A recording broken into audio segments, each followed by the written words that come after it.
I realised that I had to find my self-worth.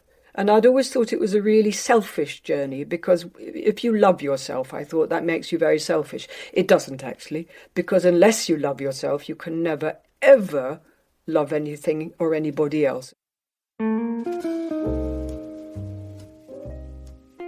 Hello, I'm Catherine Fairweather and welcome back to the third act, brought to you by Orion's, the gold standard in later living. I'm thrilled to introduce Jenny Seagrove, the actor who first seared herself on the public imagination as Marina the marine biologist in the hit film Local Hero. She has never stopped working since, but the biggest commitment and passion of her later life is Main Chance Sanctuary, the charity she set up in Guildford that provides care for rescued horses. We sit down at Orion's to talk about her itinerant childhood, her happy, long marriage to theatrical impresario Bill Kenwright, bereavement, and the challenges of ageism, sexism, and controlling men in the film industry. Let's start at the beginning. Let's start with your beginning. It's a very good place to start. So you grew up in Far East Asia. I did. I grew up in Malaysia and we moved from Kuala Lumpur to Singapore to Kuching to KL to Penang. Gosh. And did that moving around, did you enjoy it or what, did it make you anxious as a small child? I don't remember being anxious. I remember my mum, God bless her, she was the most lovely woman. She was very sweet and gentle, but she'd had a stroke when she was giving birth to what would have been a younger brother. And obviously the baby died and she had to learn to walk and talk again. So for my first year, my poor dad had to look after me and I didn't have a mum. And she said when she walked back in, I hid under the skirts of a lady who had been looking after us and my brother hugged himself, which is kind of sad, really. Yeah. And so as a child, I remember adoring my mum, but really having fun with my dad because we used to do imitations of Hancock's Half Hour and the Goon Show and all of that. He was great fun. And my mum always was a little bit slow. If we played whist or canasta or something, she took time because, bless her, she'd had to learn to walk and talk. But as a child, you don't understand that. You had to go to expat cocktail parties and Grim. she'd have to take a seat. Yeah. I had my first yam sang, for those who don't know, yam sang means drink it all, of beer when I was 7. Because we got carted along as well and everybody drinks like a fish. And so they gave me this beer and I drank it. And half an hour later I was like, can I go home, please? Did he give you a lifelong drinking habit? I used to drink. I have stopped drinking. Yeah, I never was an alcoholic, but I did quite like neat vodka and neat whiskey. And You were a wild child. no, I wasn't a wild child. I've never rebelled. And I've worked out, and you might understand this because I was sent off to boarding school when I was 9 to a wonderful prep school that I'm still in touch with, and then on to a not quite so wonderful school that I won't name. And it took me until I was 40 to realise why I had a sort of wall of politeness around me. And it was because most of my formative years, I'd been in other people's houses. Yeah. I'd been at my grandparents', I'd been at my aunt's, I'd been at whatever friends would have me, and once a year we went home. And so if you're in other people's houses, you always have to be grateful and polite and behave yourself. And sing for your supper. Well, yeah, I was very shy and wore spectacles and so was horribly awkward. My godmother said, oh, you used to come and you wouldn't speak and I didn't know what to say to you. I was painfully shy. I remember having a crush on this beautiful young man at the age of 14 or 15 and my best friend got him and he didn't even look at me because I was sort of strange looking with glasses and all of that. And so did the acting get you at drama school, get you over the shyness, do you think? No, I'm still shy. It's just you have to fight it. I think an awful lot of actors are shy. Yes. And we come to life in somebody else. You know, that's when we sort of appear like a phoenix out of the ashes. Life changed when I got to the age of 17 and Mummy said I could have contact lenses and suddenly I discovered boys. But you've grown up with this idea of yourself as being an ugly duckling and that never leaves you. No. It really Jenny, never leaves you. I can't believe that. It's absolutely true. But you were so the opposite. It doesn't make any difference. The internal you Really? is the first 15, 16 years of who you are. That's what you grow up with. But at 17, you got a lot of attention, and did that make you feel, wow, I mean, something... Well, it just was interesting because, again, I didn't get the boy I wanted. I wanted to be a vet for years, and I took science A-levels, and I got them. But I decided I wanted to be an actor. I'd be a rotten vet. So I went and did arts, English history of art and art, at a crammer outside Cambridge. And at Cambridge, there was a very exotic Persian man who I just thought was it, and he wasn't remotely interested. So even without glasses, I failed to get the one I wanted. Primarily, I think, because I was so shy, and he wanted a bit of somebody out there, a bit of adventure. You did write somewhere, or in an interview, you were quoted as saying that you think you picked the wrong men because you enabled them to take you over in some way. I don't think I ever said quite that, but then no journalist seems to ever get quite right what you've said. But strong characters. They were strong characters. I'm a very odd person in that I have a huge amount of internal strength and resilience. I'm a bit like a willow tree by the side of the river. If there's a very strong wind, I'll bend an awful lot, but I probably won't break. Whereas a sturdy oak might break or fall over.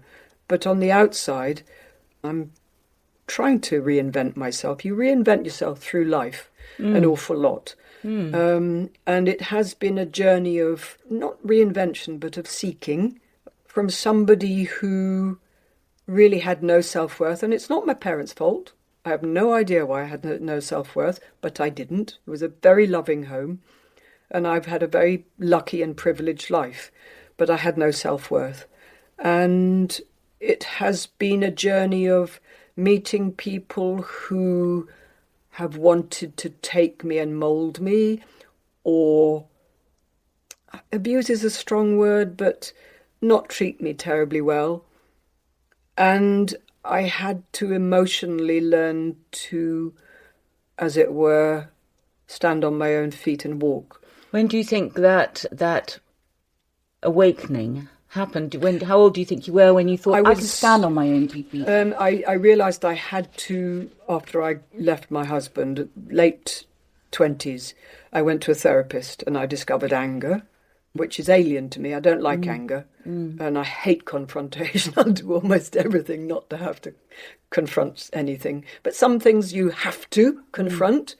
And I've now realised that actually most people are scared of it, and most people's tummies start, ooh, but some people are brave and they get on with it, and I'm trying to be that person, but not always succeeding. Good for you. And I think some people still don't understand it. But I did learn to love myself, and then I met Bill, my Bill. Tell us a little bit about Bill and the company. Bill Kenwright was Mr. Everton, and Bill Kenwright was an actor in Coronation Street, and he became a producer, and he started Bill Kenwright Limited, which essentially saved theatres all over the country. And there was a time in the West End where a lot of theatres had a Bill Kenwright show in them, and he was a force of nature.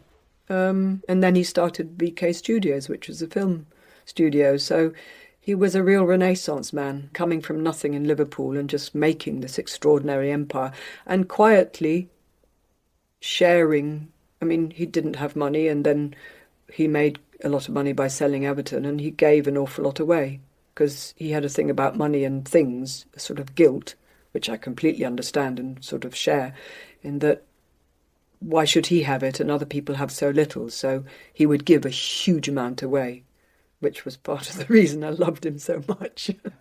You've had to get used to him not being around in the last 2 years. It's been interesting because Bill was a real conundrum.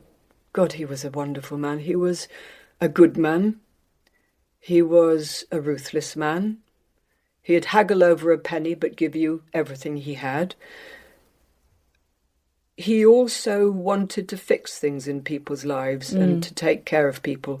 So weirdly, although we lived hugely independently, obviously together, but I had my career, which was a lot for him. But I also set up Main Chance, which is my horse sanctuary, and the horses help people.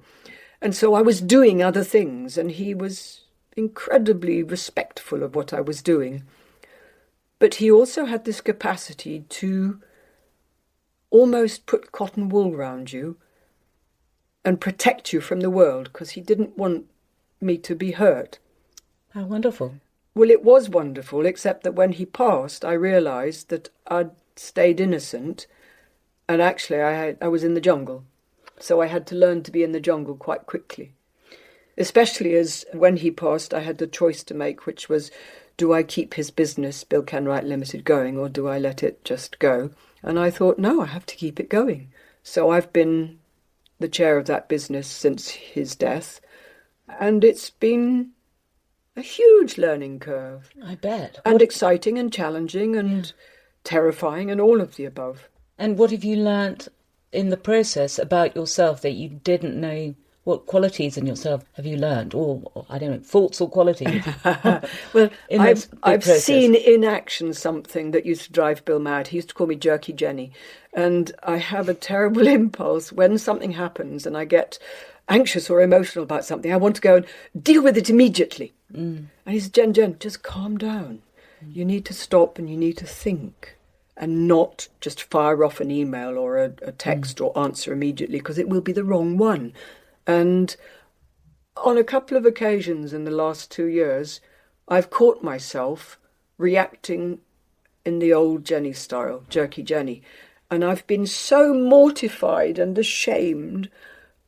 I've filled my boots with the imposter syndrome and gone, I can't possibly do this. And it has been a huge learning curve.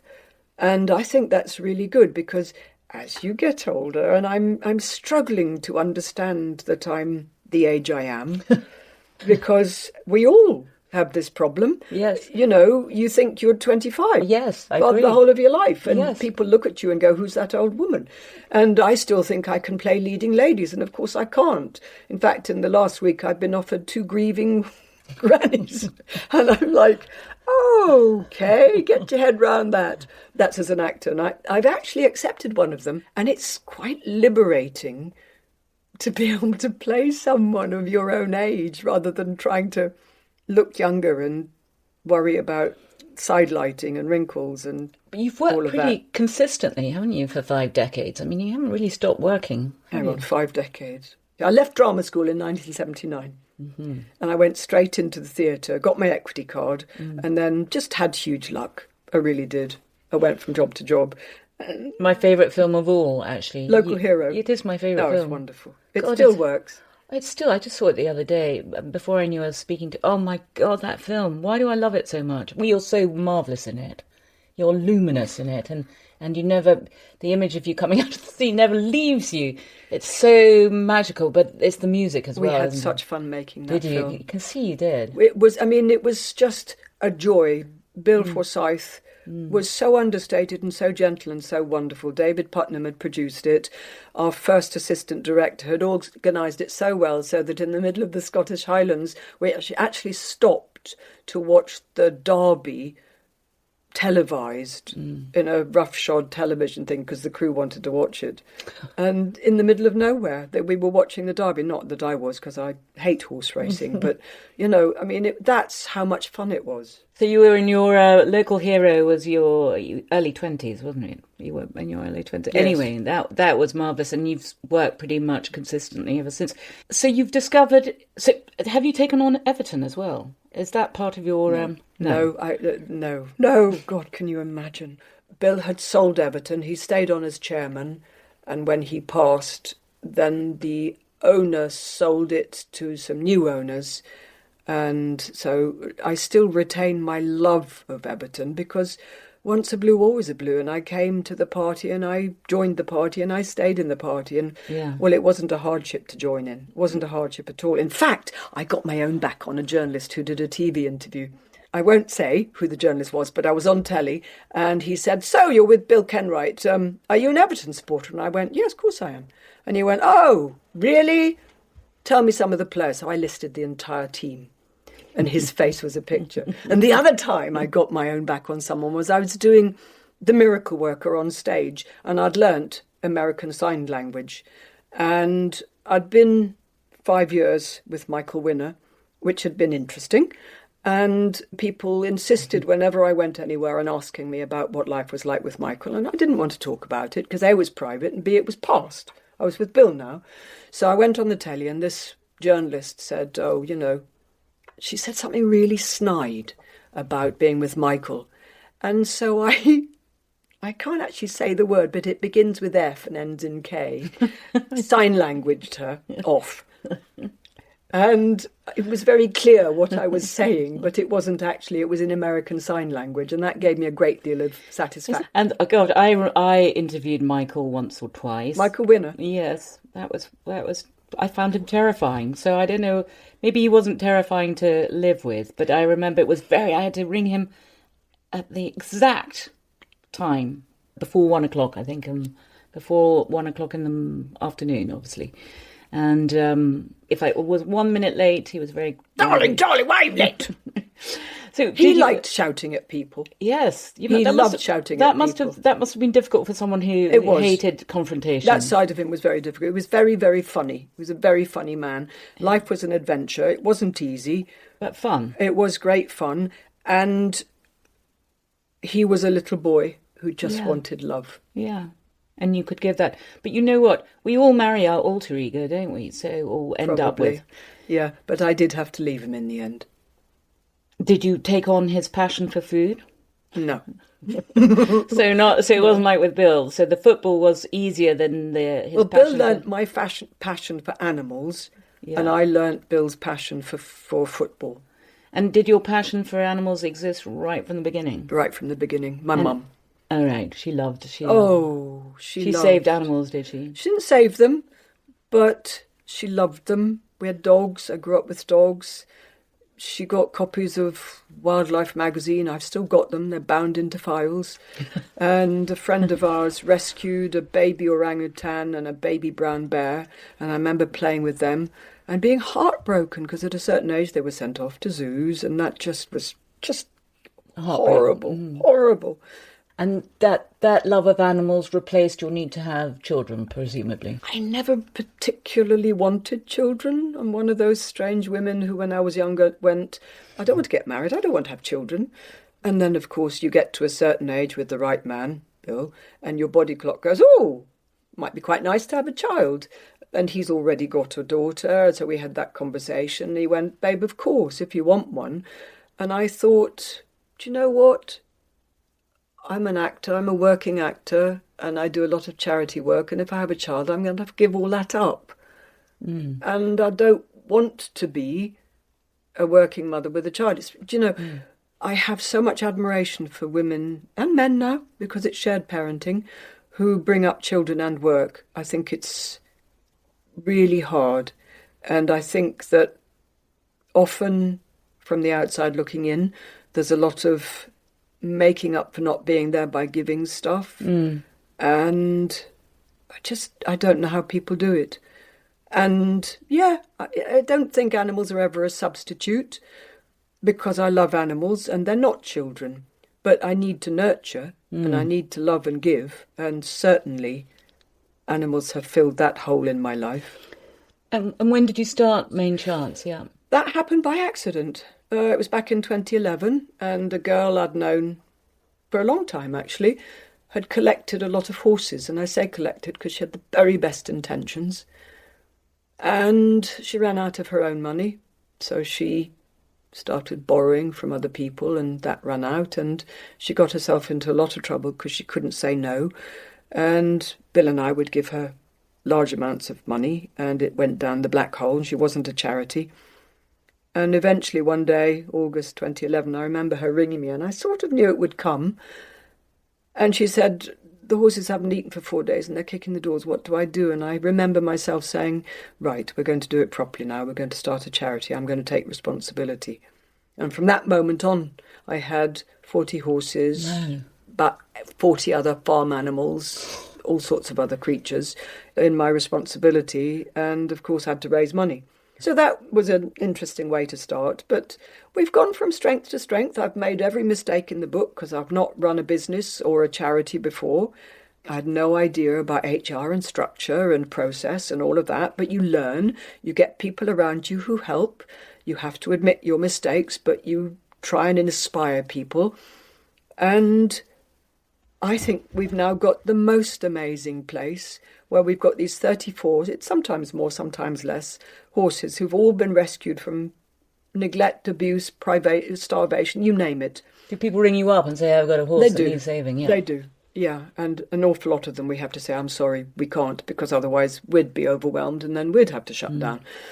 But we regain, by working at the horse's pace, their trust in humans, and then we ask them to allow people from the community in with them. And so you've got kids with mental health issues, we've got older people who've got dementia or whatever, coming and spending time with the horses, learning to care for them. Oh, wonderful. Does that work for them? For goodness, yes. Really? Yes.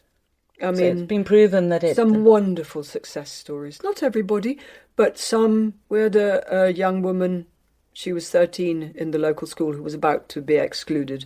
She'd sort of fallen through the cracks, single parent, alcoholic, and she'd gone mute because it was the easiest way to survive. And she came on something, I created something called Chance to Be, which was mindfulness with horses, a 9-week course for school kids. And she did this, and the horses unlocked something in her. And the school saw this and sort of said, well, if you want to go to main chance once a week, you're going to have to start re-engaging at school, English and maths. So she did. And she left school at 17, I think just before COVID. And she joined us as an apprentice groom. And during COVID, she ran the site. She did the daily reports. She worked out the fees. She did everything because she'd left school with functioning maths and English. And she's now left us. She's moved on and she's got a career in the care business. And that's a complete... She would have been another statistic. That fell through the neck. Yeah, how extraordinary. That really is amazing. And with autistic children as well, isn't it? That horses can really do something. They can, yeah. They just sort of sense it. And I've got horses who, you never know who's going to turn up, because some of them are like, oh, I don't think so, not today, thank you. And others are like, I'm here. And they just turn up and stand very quietly by the person. And whatever the person's going through, if you just let them just stand with the horse and touch it gently and be slow, whatever is happening will calm down. Have you done any films with horses in them? No, I've ridden. I've ridden in Nathan Hayes. We had to gallop, and then something else. I was side saddle and all sorts of things. But that's a whole different kettle of fish. But now I understand horses so much better, and healing is in energy work has been something that I've been sort of involved with since I was 30 odd. Gosh, so you're a healer almost by default. You fell into it. Yes, I won't really talk about healing, but I have had some extraordinary things happen. What, to you or when you're healing someone? When I'm healing someone. Oh, and it's explain.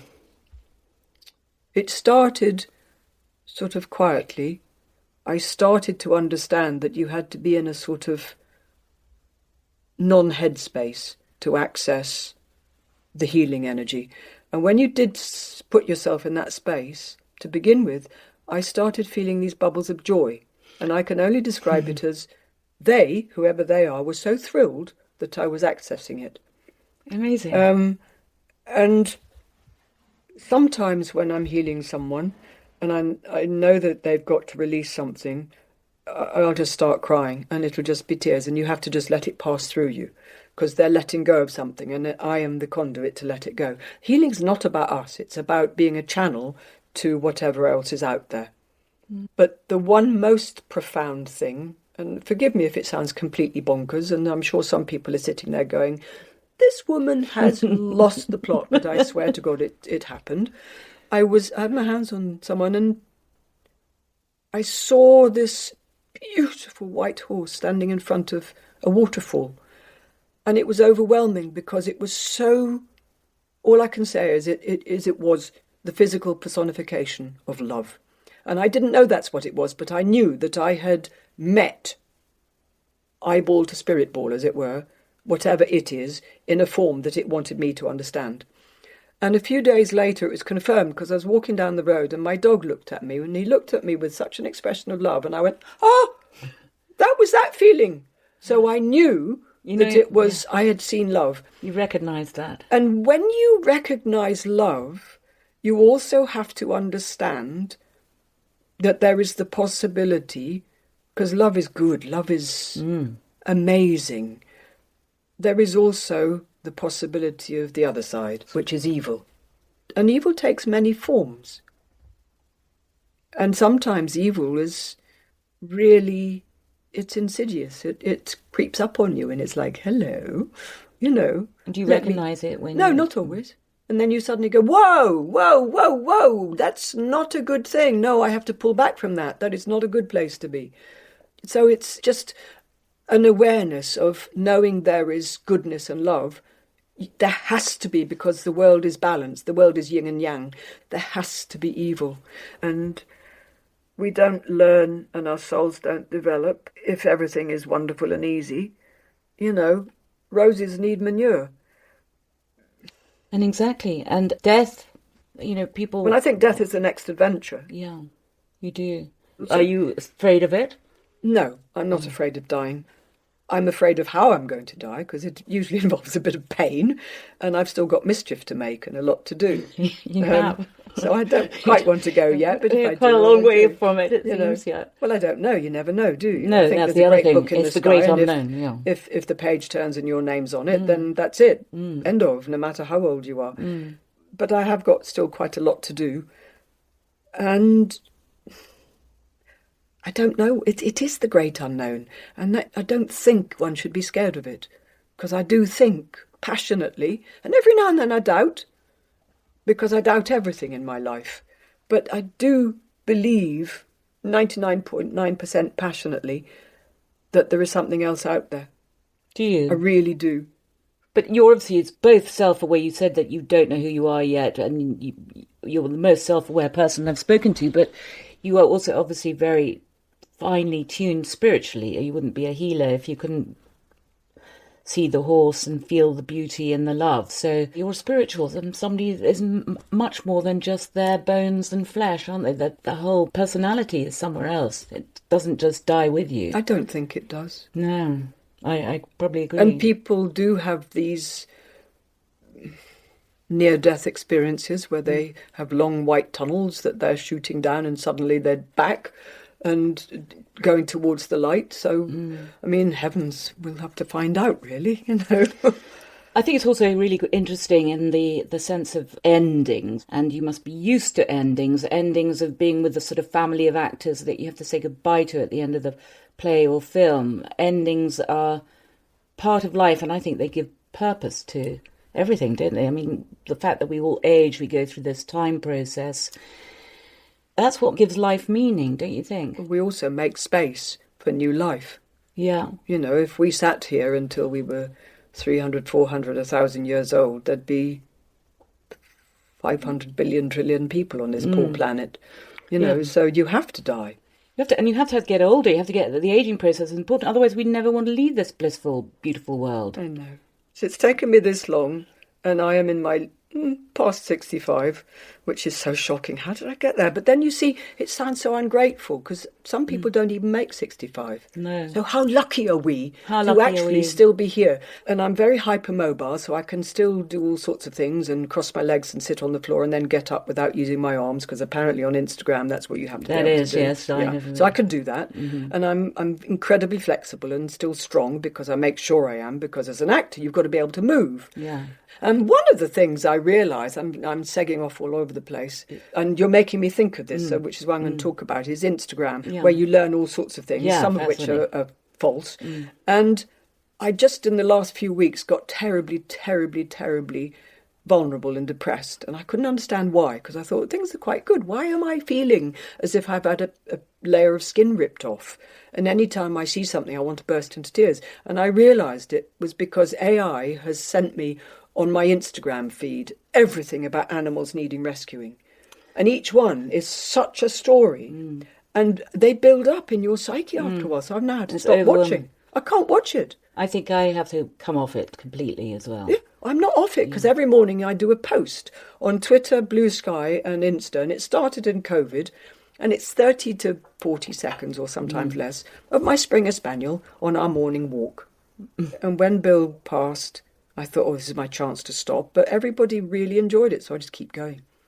And so I do go on Instagram, and of course you see your feed and you think, oh, I'll just have a look at oh, no, don't have a look at it. No, you'll get dragged back in. And I think what AI and social media are doing to young brains that are forming is so frightening. Because if you think about it, brains need training. Neurons need laying down, and brains are plastic, thankfully. So, which gives us hope as you get older, because you don't lose your brain, you just have to work harder to keep it and to make new things happen. But if you think about it, young people, their attention span is however long they last on whatever thing they're flicking through. Yeah.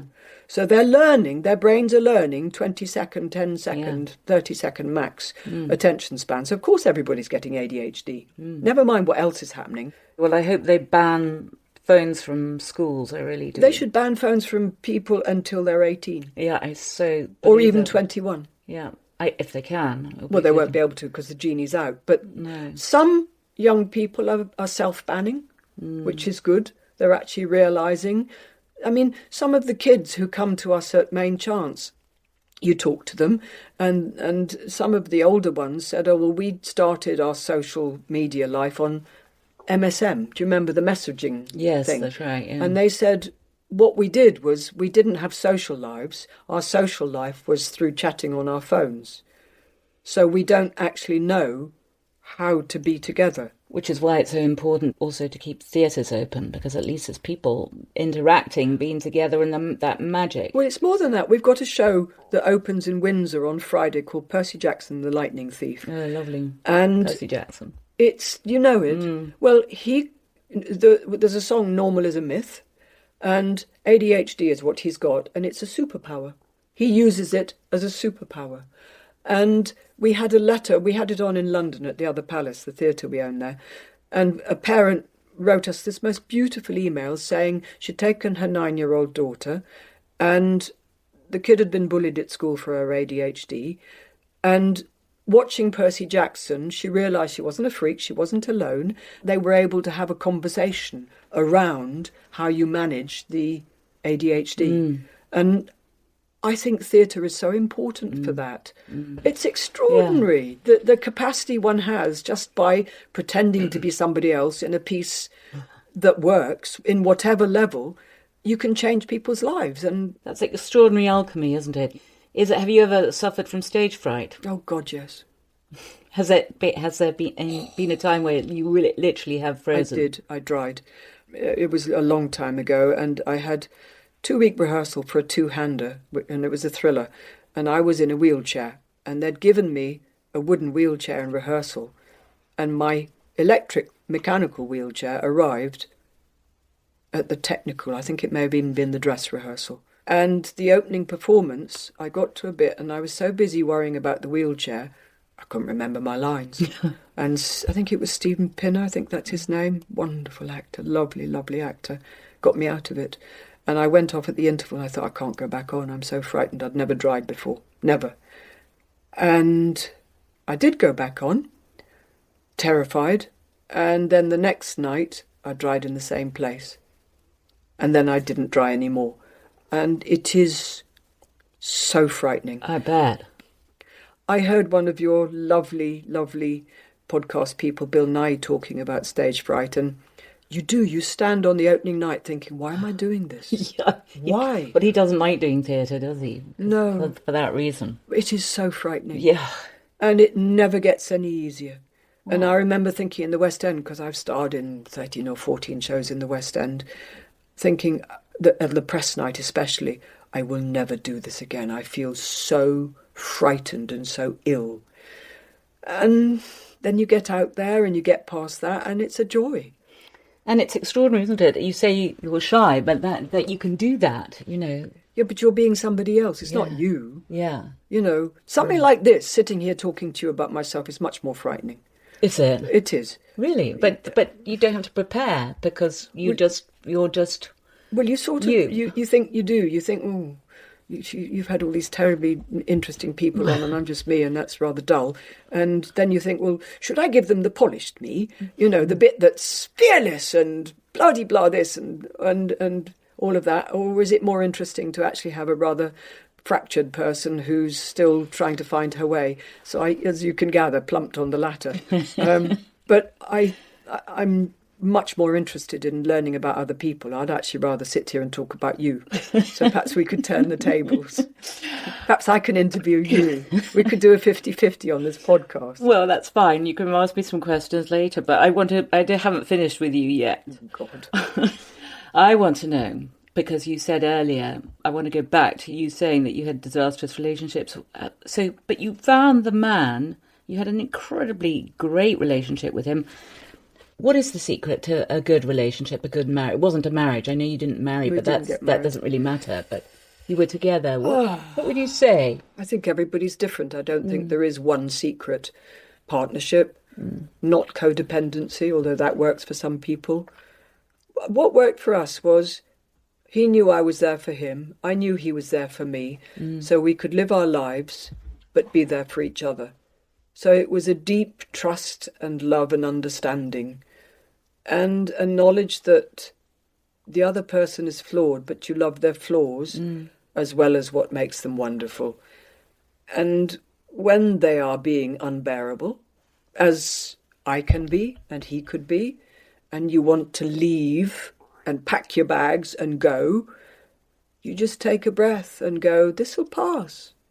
Actually, this'll pass. And this person is being unbearable, but I'll cope with it because actually I love them more than this moment of it being unbearable. And so you just... Sage words. You just get on with it. You let things pass. But Jenny, with your childhood and the moving around, and I'm guessing, I don't know, that there's an innate restlessness in you. There is. I could never sit down. I'm getting better because I've had to, because when you run a business, you have to sit down. But Bill used to say to me, Jenny, will you please just sit down? And I'd be going, yes, in a minute. I've just got to do blah, blah, blah, blah. Yes. You know. Yes, exactly. So that's not particularly conducive, is it, to being in a relationship if you're constantly restless and constantly flying off somewhere? Do you still travel a lot? Do you still love it? I love the idea of travelling, but I can't bear the idea of leaving my dog. I also struggle hugely with the climate crisis, and the idea of getting on planes all over the place fills me with horror.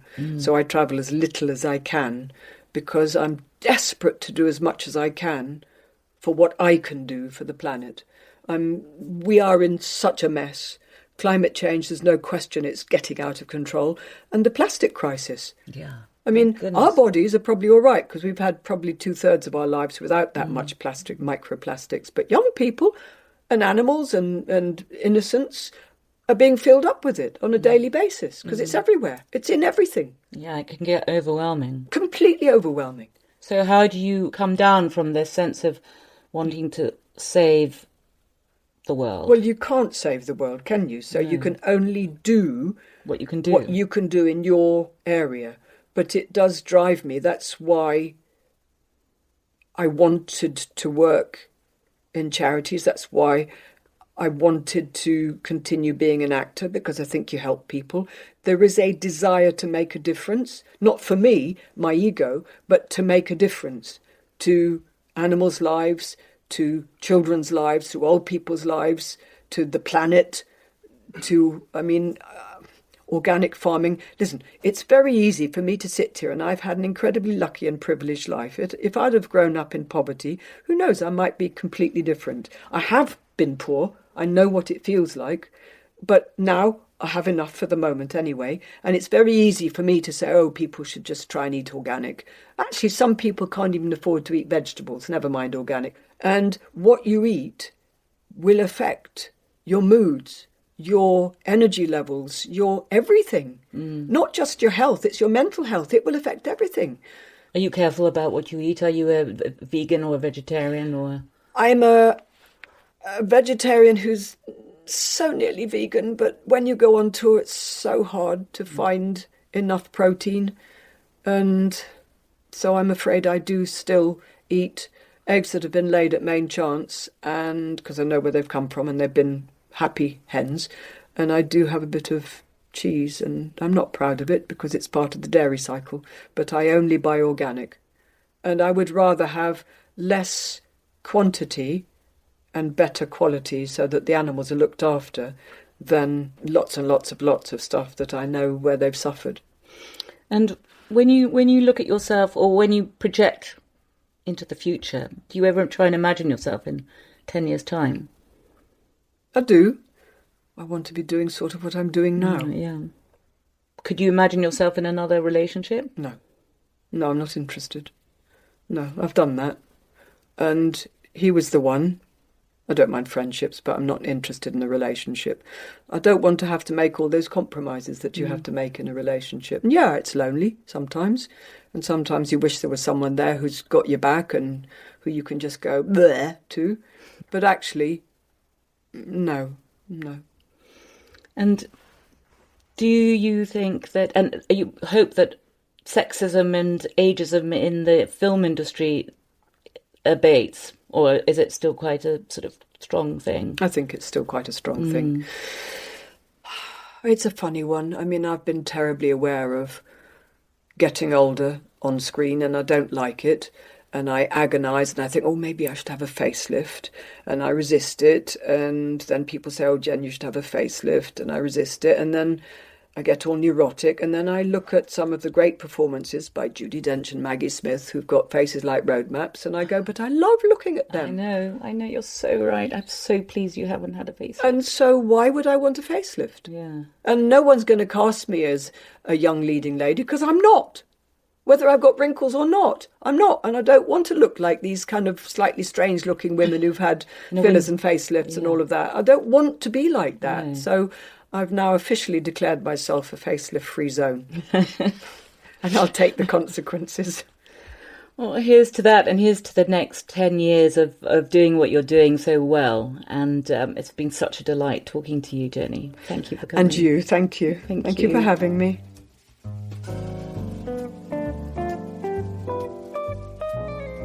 That brings us to the end of today's conversation. If you've enjoyed it, do explore more episodes of The Third Act, either in your favourite podcast app or by searching for The Third Act podcast on Google. And if there's someone you think would enjoy what you've heard today, please do let them know about the show. This episode was produced by Pete Norton and made possible by Orions, the gold standard in later living. I'm Catherine Fairweather, and you've been listening to The Third Act.